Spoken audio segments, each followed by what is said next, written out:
Dawson. Thank you, Mr Speaker. In North Queensland, we know that a good, reliable source of water is essential to create jobs and to drive the local economy. That's why the Morrison Liberal National Government has committed $3.3 billion to water infrastructure. And in the northern half of my electorate, we have invested funds in the planning of a project to raise the wall of the Burdekin Falls Dam. We've also recently announced an investment of $200 million for a pipeline to take water from that dam, the Burdekin Falls Dam, to the city of Townsville, providing water security for that great garrison city. The Prime Minister has agreed to provide up to $54 million to build the first stage of Hells Gates Dam. That is called Big Rocks Weir, and it has the potential, this entire dam project, to open up 50,000 hectares of irrigated agricultural land, providing 4,000 ongoing jobs, not to mention the 12,000 construction jobs that it would create. What I want to focus on tonight is the southern half of my electorate, where we have invested $3 million to do up-to-date planning work on the long-talked-about, the long-awaited Urannah Dam project. It's a project that will transform the economy of townships like Bowen and Collinsville and the Whitsundays and the entire Mackay region, reinvigorating rural communities by boosting agricultural enterprise, creating jobs and also supporting our resources sector. The project would do so by providing water for agricultural, urban, mining, industrial and green energy usage. It has the potential to open up large-scale sustainable irrigation of up to 40,000 hectares. That's going to be for high-value export products like macadamia nuts, table grapes, avocados. But one of the biggest benefits that this dam will deliver is efficiency.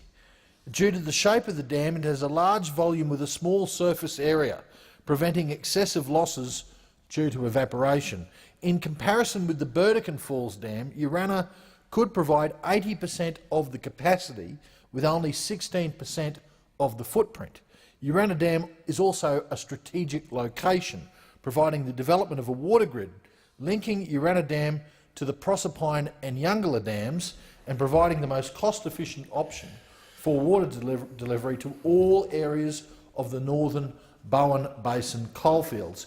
It could also provide pumped hydro options ranging from 237 megawatts to 1,021 megawatts, abundant water and dispatchable energy. That is a win-win combination for North Queensland. That's a combination that will create thousands of jobs in construction and many thousands of jobs in new and expanded industries that will result.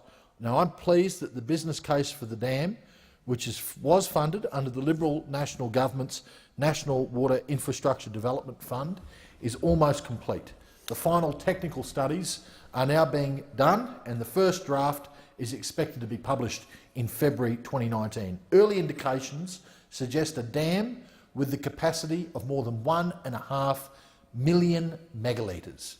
That would generate a yield of 150,000 megalitres a year.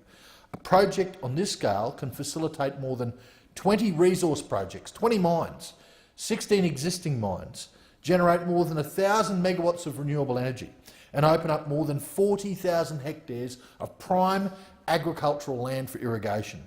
The town of Bowen in particular, and Collinsville as well, I've got to say, they've endured many years of difficult economic times. Businesses have struggled, some have closed down, people have lost jobs or been unable to find jobs. Some have been forced to leave town. The good people of Bowen and of Collinsville can see the potential Urannah Dam offers them and their families, jobs and food on the table.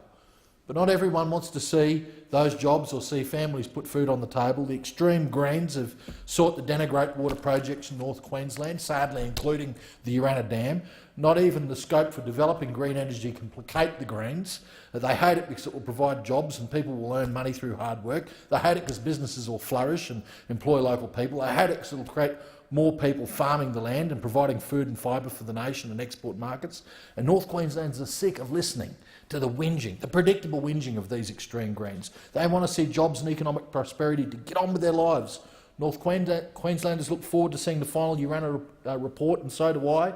I promised them I would get funding to get the ball rolling on Urannah, and I delivered, and I'm promising now to fight for funding to get the thing built. The member